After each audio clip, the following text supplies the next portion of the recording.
పాపము నియములను, ధర్మ ధర్మములను, సత్య సత్యములను, జ్ఞాన జ్ఞానములను ఇవన్నీ వేరు చేసి మానవుడిని పాపము నుంచి పుణ్యము వైపు నడిపిస్తుంది.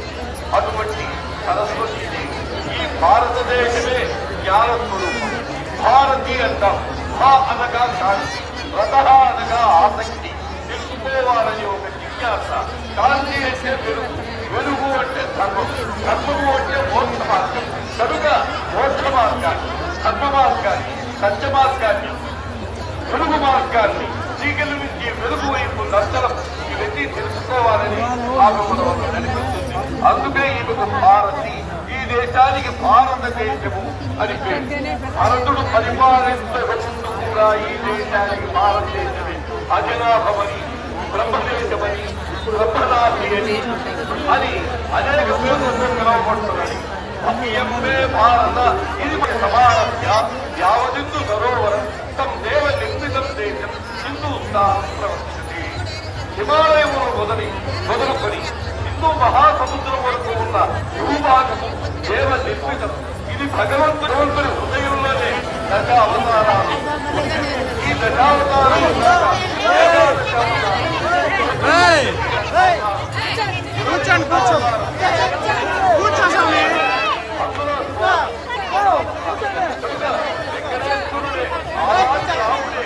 తర్వాత కృష్ణుడే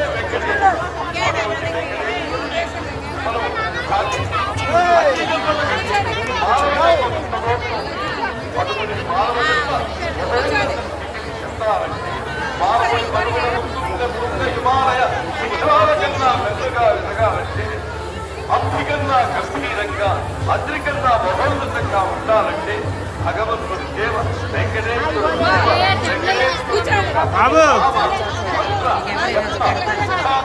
తపస్సు ప్రధానమే. ఎలా అంటే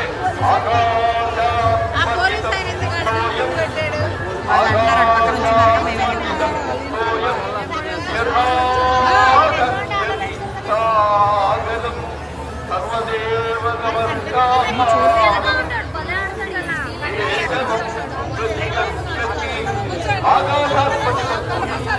ఆకాశం నుంచి దేవాలయం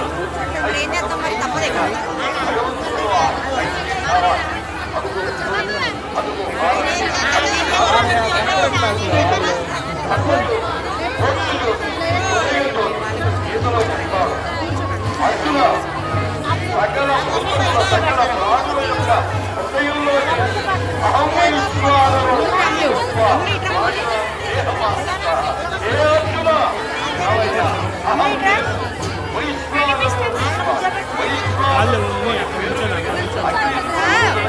సకల ప్రాణులను విపీలికాని బ్రహ్మ పరిగెత్తని సీమా సోమ కన్నికి కనిపించని రాణి నుంచి మహా గొప్ప జంతువులైన శమికుల వరకు వాళ్ళ హృదయంలోనే సంచరిస్తున్నారయ్యా. నేనే అంతర్యామిని. అందుకే అన్నమయ్య అంతర్యామి అంతర్యామి వాళ్ళకి కలపడేది